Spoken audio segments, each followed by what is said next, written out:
जय हिंद फ्रेंड्स, आपका हमारे यूट्यूब चैनल ई एजुकेशन पत्रिका में स्वागत है। फ्रेंड्स, जो यूथ्स गवर्नमेंट जॉब की तैयारी कर रहे हैं और स्पेशली जो रेलवे की तैयारी कर रहे हैं असिस्टेंट लोको पायलट की, उनके लिए बहुत ही अच्छी खबर आई है। भारत सरकार ने detailed centralised employment notice number 1/2024 release कर दिया है। इसके अंदर जो लोको पायलट की है, टोटल कितनी पोस्टें हैं, स्टार्टिंग डेट क्या है, लास्ट डेट क्या है, इसकी करेक्शन और मॉडिफिकेशन फॉर्म की डेट कब से कब तक है, एप्लीकेशन फ़ीस क्या है अलग अलग कैटेगरी वाइज, इसकी एज लिमिट क्या है, क्वालिफ़िकेशन क्या है, डिफरेंट आरआरबी के अंदर कितनी पोस्टें हैं, उसके बारे में अपन चर्चा करेंगे इस वीडियो के अंदर। तो वीडियो को अंत तक ज़रूर देखें और हमारे चैनल को सब्सक्राइब करें, फ्रेंड्स के साथ शेयर करें। तो फ्रेंड्स, स्टार्ट करते हैं अपन। Requirement of assistant loco pilot ALP, इसके लिए नोटिफिकेशन जारी कर दिया है गवर्नमेंट ने। इसकी जो ओपनिंग डेट है एप्लीकेशन की वो 20 जनवरी 2024 है। इसकी जो क्लोजिंग डेट है सबमिशन की वो 19 फरवरी 2024 है। और इसकी मॉडिफिकेशन की डेट है, फॉर्म के अंदर जो करेक्शन वगैरह करने हैं उसकी जो डेट है 20 फरवरी से 29 फरवरी तक रखी गई है। और इसको जो फॉर्म भरना है वो ओनली ऑनलाइन ही एक्सेप्ट किए जाएंगे, ऑफलाइन फॉर्म एक्सेप्ट नहीं किए जाएंगे। और इसकी अगर पोस्ट की बात करें तो अपन इसका जो पे लेवल है, जो आपका पेमेंट बनेगा वो लेवल 2 के अंदर जाएगा according to 7 CPC। Initial payment है जो बेसिक पे रहेगा आपका 19,900 रहेगा। इसके ऊपर अलग भत्ते रहेंगे, HRA है और TPTA है, अलग से DA है और अलग अलग भत्ते रहेंगे। इसका जो मेडिकल का स्टैंडर्ड होगा वो A1 स्टैंडर्ड होगा। इसकी एज लिमिट जो रखी गई है 18 से 30 ईयर के बीच होनी चाहिए। और जो टोटल पोस्ट है वो 5,696 पोस्ट इसके अंदर टोटल है। जो इसके इम्पोर्टेंट इंस्ट्रक्शन है इसके बारे में अगर अपन बात करें तो जो फॉर्म फिलअप किए जाएंगे ऑनलाइन फिलअप किए जाएंगे। और इसके अंदर closing date for submit application against the CN candidate waiting for final results of prescribed education या technical qualification are not eligible to apply. जिन स्टूडेंट्स ने ITI किया है और उसका रिजल्ट अभी तक आया नहीं है तो वो इसके अंदर क्वालिफाई नहीं माने जाएंगे। इसकी जो एलिजिबिलिटी है वो क्या क्या है, अलग अलग क्राइटेरिया रखा गया है। और मेडिकल फिटनेस, इसकी एज लिमिट, सिलेक्शन प्रोसेस, इसके सारे नीचे दिए हुए हैं। इसकी आपको हम बताएंगे सारा वीडियो के अंदर। अब इसके अंदर देखते हैं मेडिकल स्टैंडर्ड जो रखा गया है आपका, फिटनेस क्या होनी चाहिए। मेडिकल स्टैंडर्ड A1 है, physically fit in all respects. इसकी जो विजन स्टैंडर्ड रखा गया है, distance vision 6x6 without glasses with fogging test must not except +2D, ये एक्सेप्ट नहीं किया जाएगा। नियर विजन के अंदर जो है 0.6 से 0.6 होना चाहिए without glass and must pass test of colour vision, binocular vision, field of vision, night vision, mesopic vision, ये सारे पास होने चाहिए।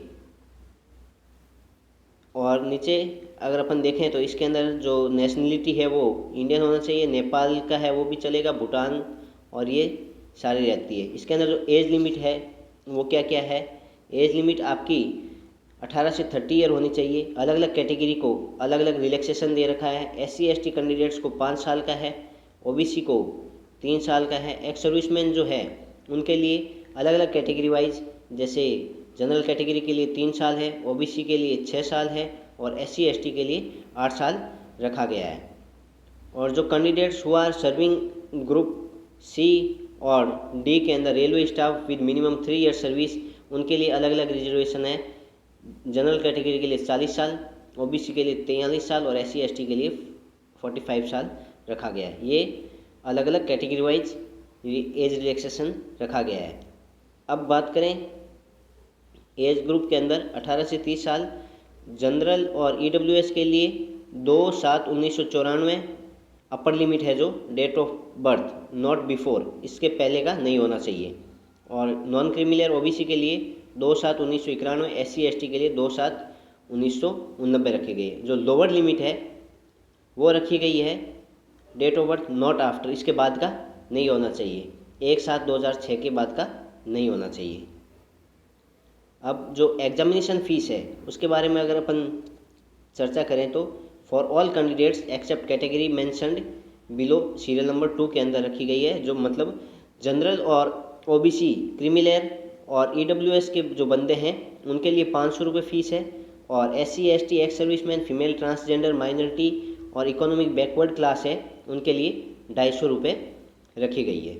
Not only candidates who can attend CBT1 computer based test है will get a refund of their examination fees as mentioned above. जिन्होंने जो candidates exam के अंदर attend करेंगे उन्हीं को ही रिफ़ंड की जाएगी फ़ीस, और एग्ज़ाम के अंदर जो बैठेंगे उन्हीं को ही की जाएगी। और इसका जो पेमेंट मोड है वो ऑनलाइन ही रखा गया है। इसके अंदर आप debit card, UPI, credit card, net banking, इससे आप पेमेंट कर सकते हैं। और जो इकोनॉमिक बैकवर्ड क्लास है उसके अंदर 50,000 और उससे लेस जिनकी ईयरली एनुअल इनकम है, फैमिली इनकम, उन्हीं को ही छूट दी जाएगी। और इसके अंदर सर्टिफिकेट चाहिए डिस्ट्रिक्ट मजिस्ट्रेट और तहसीलदार, रेवेन्यू ऑफिसर है उनका, sitting member of parliament, Lok Sabha के अंदर जो आपका MP है उसका, और अथवा के अंदर है, इनके सभी की ज़रूरत नहीं, इनमें से एक का किसी का होना चाहिए। या आप BPL कार्ड धारक हैं वो, या union minister of any person from anywhere in our the country, उससे आप सर्टिफिकेट ले सकते हैं तो आपका चलेगा। रिफंड ऑफ एग्जामिनेशन फ़ीस क्या रखी गई है, इसके अंदर जो कैंडिडेट्स अटेंड करेंगे CBT1 उन्हीं को ही दिया जाएगा। और एग्जामिनेशन फ़ीस जो रिफ़ंड की जाएगी वो 400 रुपये है, जिनकी 500 रुपये फ़ीस है जनरल और EWS कैटेगरी की, और 250 रुपये आपका एप्लीकेबल मिनिमम बैंक चार्ज ये काट लिया जाएगा। और वर्टिकल रिजर्वेशन दे रखा है, वो हर के लिए है, कैटेगरी के लिए। फिर अगर अपन बात करें हॉरिजॉन्टल रिजर्वेशन, एक्स सर्विसमैन के लिए अलग रिजर्वेशन है, ये सारा कुछ दे रखा है। नो ऑब्जेक्शन सर्टिफिकेट होना चाहिए अगर जो कोई जॉब में है, और इसके अंदर आना चाहिए तो डिपार्टमेंट का जब डॉक्यूमेंट वेरिफिकेशन होंगे उस टाइम आपको NOC लानी ज़रूरी है। रिक्वायरमेंट जो प्रोसेस है वो क्या क्या रखी गई है, a candidate can apply only 1 RRB, खाली एक ही रेलवे रिक्वायरमेंट बोर्ड के अंदर फॉर्म भर सकते हैं। और the requirement process shall comprise of the following stage, first stage के अंदर आपका कंप्यूटर बेस्ड टेस्ट 1 होगा, सेकंड स्टेज के अंदर कंप्यूटर बेस्ड टेस्ट 2, जो CBT1 के अंदर क्लियर होंगे वही CBT2 के अंदर बैठेंगे। फिर कंप्यूटर बेस्ड एप्टीट्यूड टेस्ट होगा CBAT, फिर आपका डॉक्यूमेंट वेरिफिकेशन होगा, फिर आपका मेडिकल एग्जामिनेशन होगा। आपको information on examination schedule and venue will be given in due course through official RRB website, और SMS एंड ईमेल के द्वारा आपको सूचित कर दिया जाएगा। फर्स्ट स्टेज जो है CBT1 की, CBT1 के अंदर will only be screening exam for shortlisting eligible candidate, आपका स्क्रीनिंग ही लिया जाएगा for CBT2 based on their normalised mark and merit. The mark of CBT1 shall not be counted while preparing the final panel, जो आपकी final merit बनेगी उसके अंदर CBT1 के मार्क्स नहीं जोड़ेंगे। Candidates belong to OBC, SC ST who are shortlisted for CBT2 by availing election status on age shall continue to be treated as candidate of their respective reserved communities only for all subsequent stages of their requirement process। जो pattern रखा गया है syllabus का CBT1 के लिए, आपको time दिया जाएगा 60 मिनट का, नंबर ऑफ क्वेश्चंस होंगे 75, मिनिमम मार्क्स, और हर क्वेश्चन 1 मार्क का होगा। There shall be negative marking 1/3, मतलब कि आपका 1/3 मार्क्स काट लिया जाएगा गलत आंसर होने पे, मतलब नेगेटिव मार्किंग है। Normalisation of marks will be done for CBT held in multiple shifts, multiple shifts में होगा तो आपका नॉर्मलाइजेशन भी होगा। अब बात करते हैं मिनिमम पासिंग मार्क्स अलग अलग कैटेगरी वाइज के लिए क्या क्या रखे गए। एलिजिबिलिटी के लिए जनरल और EWS के लिए 40 मार्क्स लाने ज़रूरी है।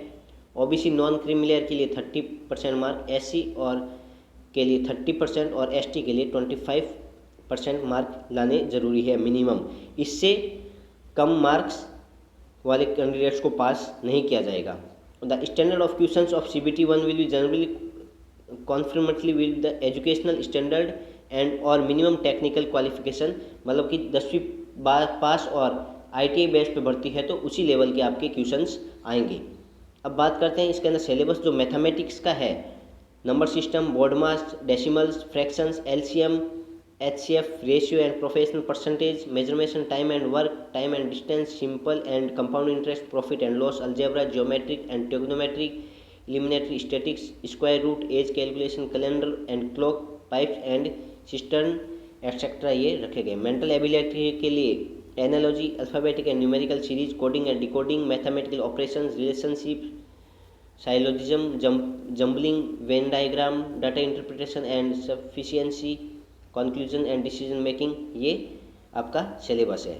और जनरल साइंस के अंदर जो सिलेबस रखा गया है, physics, chemistry and life science का 10th स्टैंडर्ड लेवल का होगा। जनरल अवेयरनेस के अंदर current affair, mainly current affair का वेटेज ज़्यादा रहता है। Technology, sports, culture, personality, economics, politic and subject of importance ये रखा गया है। सेकेंड स्टेज जो CBT 2 है उसके अंदर shortlisted of candidates for CBT 2 shall be done RRB wise and community wise as per their normalise mark and merit in CBT 1। CBT 2 के लिए जो CBT 1 में क्वालिफाई हुए उन्हीं को ही दिया जाएगा। और total number of candidates to be shortlisted for CBT 2 shall be limit 15 times, मतलब जितनी वैकेंसी है हर कैटेगरी के अंदर उसके 15 गुना को पास किया जाएगा। However railway reserve the right to increase और decrease the above limit as required, मतलब रेलवे इसके अंदर लिमिट के अंदर कम ज़्यादा कर सकता है। The final panel for ALP prepared only on the basis of marks and merit of candidates in CBT 2 and CBAT computer based aptitude test जो होगा उसके आधार पर फाइनल पैनल बनाया जाएगा। अब पैटर्न एंड सिलेबस CBT 2 का है जो CBT 2 शैल compare in 2 parts, part A और पार्ट B के अंदर 2 के अंदर कंडक्ट करवाया जाएगा। नीचे जो डिटेल दी रखी है, टोटल ड्यूरेशन 2 आवर 30 मिनट का होगा और टोटल क्वेश्चन होंगे वो 175 होंगे। पार्ट A के अंदर 90 मिनट दी जाएगी और 100 क्वेश्चन होंगे। पार्ट B के अंदर 60 मिनट दी जाएगी और 75 क्वेश्चन होंगे। और इसके अंदर भी नेगेटिव मार्किंग रखी गई है 1/3। Normalisation of marks will be done for CBT held in multiple shifts. और पार्ट A के अंदर मिनिमम पासिंग मार्क्स रखी गई है UR और EWS के लिए 40%, OBC के लिए 30, SC के लिए 30 और ST के लिए भी 25% रखी गई है। Only the marks scored in part A shall be counted for short listed of candidates for further stage of their requirement process, providing the candidate irrespective to community is able to securing qualifying marks 35% in part B। और syllabus एक part A का क्या रखा गया, same वही है, mathematics, general intelligence, यहाँ इसके अंदर रीजनिंग जोड़ दी गई है। और बेसिक साइंस एंड इंजीनियरिंग जो आपका ट्रेड का है वो। फिर सिलेबस पार्ट B के अंदर जो सिलेबस रखा गया है ये is only a qualifying test in nature and shall have questions from a various trade syllabus as prescribed by the direction general of training, DGT के द्वारा जो डायरेक्शन दिया गया है ये खाली क्वालिफाइंग के लिए रखा गया है। Not qualifying percentage 35% for all candidates irrespective of all category और कम्युनिटी, सभी कैटेगरीज के लिए 35% मार्क्स इसके अंदर क्वालिफाइंग रखी गई है CBAT पार्ट B के लिए। और सिलेबस ऑफ वेरियस ट्रेड्स और कैंडिडेट्स विद ITI या trade apprentice qualification will be required to prepare in the section having और डिग्री डिप्लोमा ये रखा गया है। अब बात करते हैं क्वालिफिकेशन क्या क्या है कैंडिडेट्स की। अलग अलग ट्रेड के अंदर अलग अलग पार्ट B के अंदर उनका सिलेबस रहेगा। जैसे electrical engineering and combination of various streams of electrical engineer के लिए अलग से आएगा पार्ट B, ये मतलब अलग अलग ट्रेड वाइज ये पार्ट रखे गए हैं। कंप्यूटर बेस्ड एप्टीट्यूड टेस्ट है ये रखा गया है।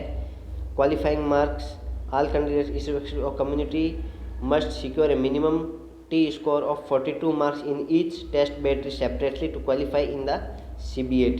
or the merit list will be prepared only from amongst candidates qualifying in the CBAT। 70% weightage will be given from mark obtained in part A of CBT 2 and 30% weightage for secure obtain in the CBAT। बाद में होंगे आपकी document verification. उसके बाद में apply कैसे करना है, आपको ऑनलाइन ही अप्लाई करना है, फ़ोटो वगैरह क्लियर होने चाहिए और candidates must have at least 12 copies of the same photograph for further using during the requirement process. और SC/ST सर्टिफिकेट होना चाहिए in PDF format up to 500 KB का, ये आपको अपलोड करना है। अलग अलग RRBs है जो पार्टिसिपेटिंग कर रही है, जनरल गाइडेंस दे रखी है, मीडियम ऑफ एग्जामिनेशन अलग अलग भाषाओं के अंदर होगा। और इसके बाद में नीचे और इक्वलेटर जो आपका मेल पे भेज दिया जाएगा, 10 डेज इन एडवांस आपको सूचित कर दिया जाएगा।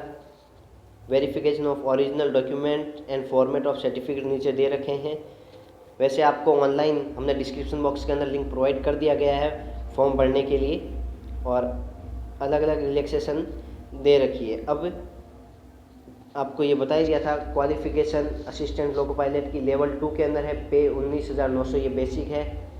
Matriculation SSCL plus ITI from recognised institute of NCVT और SCVT in the trades of fitter, electrician, instrumental, mechanical इनके अंदर होना चाहिए।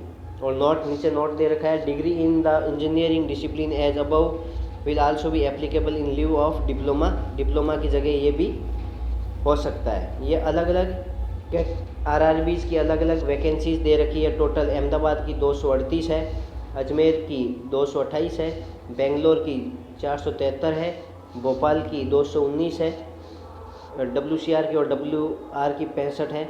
ये इसी प्रकार से ये वैकेंसीज दे रखी है। फ्रेंड्स, आपको वीडियो अच्छा लगा हो तो सब्सक्राइब करें चैनल को, शेयर करें। धन्यवाद।